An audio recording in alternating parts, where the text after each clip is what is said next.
Shalom, shalom, shalom à tous, shalom à toutes. Donc, j'espère que vous allez bien. Donc, j'attends encore quelques instants pour que d'autres se connectent. En tout cas, soyez la bienvenue. Je ne fais pas beaucoup de directs, mais j'ai eu à cœur de faire un direct, donc me voici.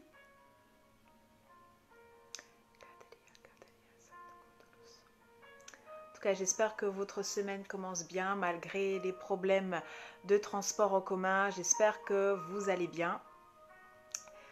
Et bonjour Samuel, bonjour Marie, bonjour Jeannelle. En tout cas, soyez bénis. Merci de votre présence. Donc, comme je disais, j'ai pas l'habitude de faire de direct, mais le Seigneur m'a mis cela à cœur. Donc, je voulais partager avec vous le psaume 63. Donc si vous avez votre Bible avec vous, je vous invite à prendre le psaume 63. C'est le psaume à travers lequel le Seigneur m'a parlé ce matin. Et je pense qu'il pourra aussi vous parler, vous faire du bien, parce que la parole de Dieu, elle est vivante. Amen. Donc je vais lire la parole de Dieu au psaume 63. Il est dit, psaume de David, lorsqu'il était dans le désert de Juda. Ô Dieu, tu es mon Dieu, je te cherche. Mon âme a soif de toi, mon corps soupire après toi, dans une terre aride, desséchée, sans eau. Ainsi je te contemple dans le sanctuaire pour voir ta puissance et ta gloire, car ta bonté vaut mieux que la vie. Mes lèvres célèbrent tes louanges, je te bénirai donc toute ma vie. Je lèverai mes mains en ton nom, mon âme sera rassasiée comme de mes grains succulents, et avec des cris de joie, sur les lèvres, ma bouche te célébrera. Lorsque je pense à toi sur ma couche, je médite sur toi pendant les veilles de la nuit, car tu es mon secours et je suis dans l'allégresse à l'ombre de tes ailes. Mon âme est attachée à toi, ta droite me soutient.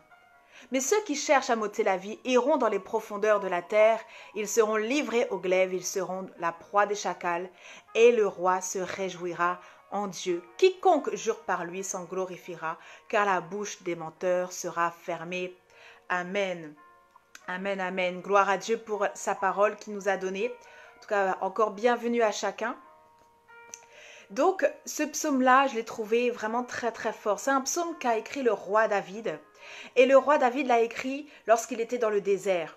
Souvent, là, au verset 4, on lit « Car ta bonté vaut mieux que la vie » et certainement vous connaissez ce petit chant « Car ta bonté vaut mieux que la vie » mais nous le chantons sans réellement comprendre la profondeur de ces paroles-là. Et la Bible nous dit que David a écrit ces paroles-là lorsqu'il était dans le désert. Le désert, c'est un lieu où il n'y a pas la vie. C'est un lieu où il fait tellement chaud qu'on ne peut pas tenir. Et là, il est dit qu'il n'y avait même pas d'eau. Au verset 2, il précise qu'il n'y avait même pas d'eau pour se rassasier. Le désert montre aussi qu'il y a un manque. Certainement, vous vivez dans une situation où vous manquez de quelque chose. Ici, David, on le lit au verset 6, il manquait de nourriture parce qu'il dit « Mon âme sera rassasiée comme de mes gras et succulents ». Ça veut dire qu'il désirait manger. Et au verset 10, on voit que des personnes voulaient lui ôter la vie, il était menacé de mort. Donc il avait des besoins. Il était dans le désert et il avait des besoins. Certainement, vous aussi, vous êtes dans un désert et vous avez des besoins. Mais le désert, c'est là aussi où il n'y a personne. Le désert, vous êtes seul.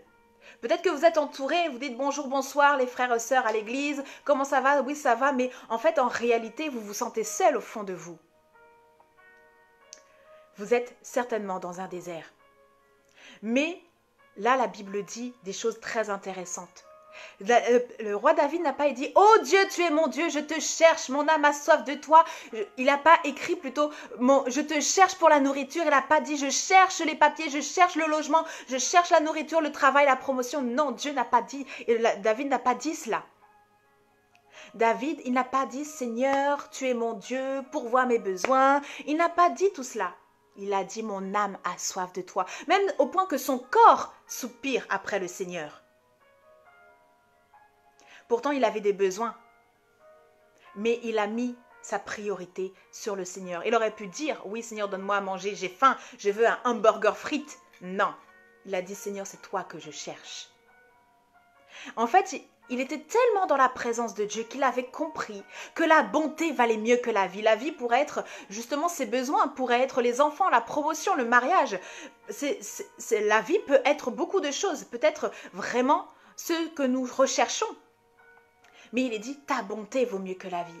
La bonté vaut mieux que le mariage, la bonté vaut mieux que les finances, la bonté vaut mieux que la prospérité, la bonté de l'Éternel vaut mieux que toutes les choses de la terre. La Bible nous dit dans Matthieu 6, 33, « Cherchez d'abord le royaume de Dieu et sa justice, et toutes ces choses vous seront données par-dessus tout. » Il est dit aussi dans Colossiens 3 de nous affectionner des choses d'en haut et non des choses d'en bas.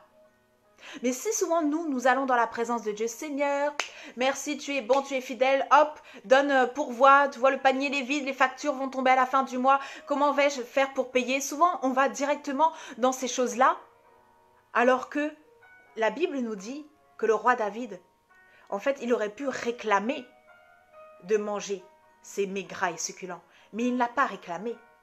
Il est allé vraiment dans l'intimité, il a dit, Seigneur, je soupire après toi. Est-ce que vous pouvez soupirer après le Seigneur malgré vos besoins? Malgré que peut-être que vous ne savez pas comment vous allez faire pour finir le mois. Est-ce que vous pouvez réellement dire, Seigneur, je veux te connaître toi et toi seul. Qu'importe si tu donnes ou si tu ne donnes pas. Parce que nous le voyons dans Daniel. Quand Daniel était devant le roi, il a dit que le Seigneur nous délivre ou qu'il ne nous délivre pas. Ils ne se prosterneront pas devant le roi, devant un autre Dieu. Est-ce que nous pouvons avoir la même attitude? C'est vraiment un encouragement que je nous porte et je me parle aussi à moi-même. Nous avons besoin de revenir à l'essentiel. Pourquoi nous aimons Dieu? Pourquoi nous allons dans la présence de Dieu? Car la bonté de Dieu vaut mieux que la vie. Est-ce que même lorsque nous sommes sur notre couche, nous pouvons méditer sur Dieu, sur ce qu'il est, sur son amour, sur sa fidélité, sur tous les attributs qu'il est? Est-ce que nous méditons sur lui ou est-ce que nous méditons sur Seigneur, comment vais-je faire pour aller travailler demain? Nous devons vraiment rechercher le Seigneur de tout notre cœur. Il est intéressant de voir lorsque le peuple d'Israël, avant qu'il aille en Canaan, Dieu avait parlé à Moïse et il avait dit à Moïse qu'il allait faire rentrer le peuple d'Israël au pays de Canaan, mais que Dieu lui-même ne serait pas là. Dieu peut accomplir ses promesses sans forcément qu'il soit avec vous. Et je prie que cela ne vous arrive pas au nom de Jésus. Et nous voyons aussi dans Josué, lorsqu'il a fait ses adieux au peuple d'Israël, il a dit, alors qu'ils étaient déjà en Canaan, ils étaient dans la promesse. Mais Josué a dit, choisissez qui vous voulez servir. Et n'allez point vers des dieux étrangers. Même au sein de la promesse, on peut être en train d'adorer d'autres dieux. Et il ne faut pas qu'il en soit ainsi, frères et sœurs. Nous devons réellement chercher Dieu de tout notre cœur. Parfois, Dieu permet ces temps de désert. Parce que si Dieu nous donne tout d'un coup, on ne le chercherait pas. Ou bien souvent, en tout cas, soyons honnêtes, nous ne chercherons pas le Seigneur si on avait tout d'un coup. Mais parfois, il est bon d'être dans le désert pour apprendre à chercher Dieu, pour apprendre à rester dans sa présence, pour ne pas simplement être de passage. Il dit celui qui demeure à l'ombre du Tout-Puissant. Il faut demeurer. Il ne faut pas simplement être de passage. Il faut demeurer dans la présence de Dieu. Et parfois, ces déserts sont utiles pour que nous puissions apprendre la persévérance, pour que nous puissions apprendre la patience, pour que nous puissions vraiment manifester les fruits de l'esprit. Parce que sa bonté vaut mieux que la vie. Nous recherchons Dieu parce que nous aimons Dieu, parce que nous voulons le connaître. Nous ne voulons pas chercher Dieu juste pour avoir des réponses à nos besoins. Non, non. Les Juifs, quand ils étaient avec Jésus, ils voulaient des miracles. Il y avait aussi les Grecs. Les Juifs sont ceux qui veulent des miracles et les Grecs sont ceux qui ont des beaux discours. Mais nous ne voulons pas ça. Nous voulons connaître Dieu. Nous ne voulons pas forcément des miracles pour avoir des miracles. Nous ne voulons pas des beaux discours pour avoir des beaux discours. Je parle bien. Non, nous voulons connaître Dieu pour ce qu'il est. Nous voulons connaître Dieu qu'il donne ou qu'il ne donne pas. Nous voulons connaître Dieu dans le temps de désert ou lorsque nous sommes en ville avec l'abondance. Nous voulons connaître Dieu. La bonté de l'Éternel vaut mieux que la vie. Et si nous en avons conscience, nous pouvons donc élever la voix et adorer notre Dieu. L'adoration, c'est pas simplement chanter du bout des lèvres. Il faut que notre cœur soit en adéquation avec ce que nous disons. Il faut que lorsque nous adorons le Seigneur, nous puissions avoir les yeux focalisés sur lui. Est-ce que dans le temps de désert, nous pouvons avoir les yeux focalisés sur le Seigneur? Lorsque nous sommes dans le temps de désert, est-ce que nous pouvons vraiment passer du temps et des temps dans l'adoration? Est-ce que nous allons fuir le Seigneur ou est-ce que nous allons nous attacher à lui? Le roi David avait choisi la bonne part. Il a dit « Mon âme est attachée à toi ». Un désert, c'est pas là où on a envie d'aller. Même Jésus a été poussé par l'Esprit de Dieu dans le désert. Il a été poussé. Il n'est pas allé de lui-même comme ça, ouais, j'ai envie d'aller dans le désert. Non, il a été poussé par l'Esprit de Dieu. Parfois, Dieu nous pousse dans le désert, mais nous serons revêtus de puissance. Comme Jésus a été revêtu de puissance. Lorsqu'il a été tenté par le Satan, Jésus, il aurait pu dire, en effet, il avait le pouvoir de changer ces pierres en pain, mais il n'a pas voulu prendre de raccourci. Il connaissait le plan de Dieu et il s'est plié au plan de Dieu. Donc je nous invite à nous tous, que vous soyez en ville. Donc quand je dis en ville, c'est avec l'abondance où vous n'êtes pas dans le désert, mais que vous soyez en ville ou dans le désert. Cherchons Dieu pour ce qu'il est. Réalisons que sa bonté vaut mieux que la vie. Et même si Dieu aujourd'hui venait vous retirer le travail, est-ce que vous rechercherez toujours le Seigneur? Il nous faut vraiment avoir ce cœur amoureux de Dieu. Il nous faut avoir ce cœur qui puisse dire « Seigneur, ta bonté vaut mieux que le travail, ta bonté vaut mieux que le mariage, ta bonté vaut mieux que les papiers, ta bonté vaut mieux que toutes ces choses. » Ne nous laissons pas aller dans les promesses sans que Dieu soit avec nous. N'allons pas dans les promesses même que Dieu nous a données sans que Dieu soit avec nous. Et même lorsque nous sommes dans les promesses, assurons-nous que Dieu marche toujours avec nous. Vous savez, les parents montrent la voie aux enfants. Ils disent, si tu veux être infirmière, passe telle école, fais tes études et tu verras, tu seras diplômé. Ils montrent la voie. Mais le Seigneur, lui, il doit être tout le temps avec nous. Il peut montrer la voie, mais il doit être chaque jour, à chaque étape, avec nous. Et il nous faut nous assurer qu'il est avec nous, même s'il a parlé, qu'il est avec nous chaque jour.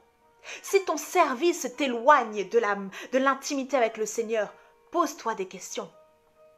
Si la promesse t'éloigne de Dieu, pose-toi des questions. Ne laisse pas la promesse t'éloigner de Dieu. Ne laisse pas les bénédictions t'éloigner de Dieu. Non. Assure-toi que Dieu est avec toi.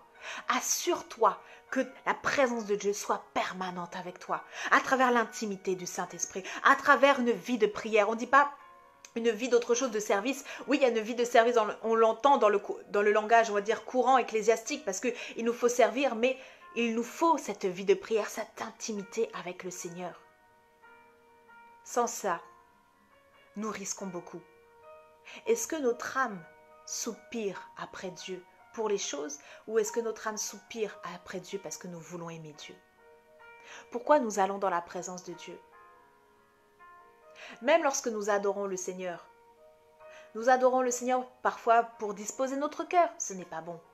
Adorons le Seigneur que nous le voulions ou que nous ne le voulions pas. Que ça soit facile ou que ça ne soit pas facile. Et si ce n'est pas facile, prions en langue, adorons en langue. Vous serez fortifiés, votre être intérieur sera vraiment challengé. Et vous allez voir, comme il y a un verset qui est dit aussi dans le psaume, que Dieu donne la force à ses enfants durant la marche. C'est pas dit quand vous êtes assis, il renouvelle. Quand vous êtes fatigué, vous vous asseyez et vous attendez que Dieu vous fortifie. Non, c'est durant la marche. Soyons vraiment, durant la marche, fortifiés par la présence de Dieu. Donc voilà, c'était l'encouragement que je voulais vous donner aujourd'hui. Donc à travers ce psaume 63, que vous soyez dans le désert ou dans la ville, vraiment, cherchons Dieu de tout notre cœur pour ce qu'il est. Ne cherchons pas Dieu pour qu'il puisse répondre à nos besoins, mais cherchons Dieu pour ce qu'il est. Vraiment, je vous invite, lorsque vous allez prendre à la maison ce psaume-là, à méditer sur chaque parole parce que la Bible dit que la parole de Dieu est esprit et vie. Derrière chaque mot, il y a l'esprit de Dieu, il y a la vie. Alors je nous encourage et je me mets dedans à vraiment rester scripturaire, attaché à la parole de Dieu. Il faut que, comme il est dit au verset 9, que notre âme soit attachée à Dieu. Et il nous faut tout faire pour que nous soyons toujours attachés à Dieu.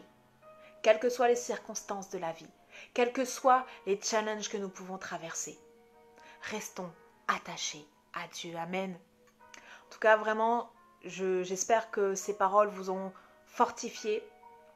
Je vous invite à réécouter, à méditer la parole de Dieu, à faire votre propre méditation, parce que la Bible ne se lit pas comme ça, juste comme on lit un journal. Non, la Bible se lit avec vraiment cette conscience que c'est Dieu qui nous parle et nous voulons entendre Dieu nous parler.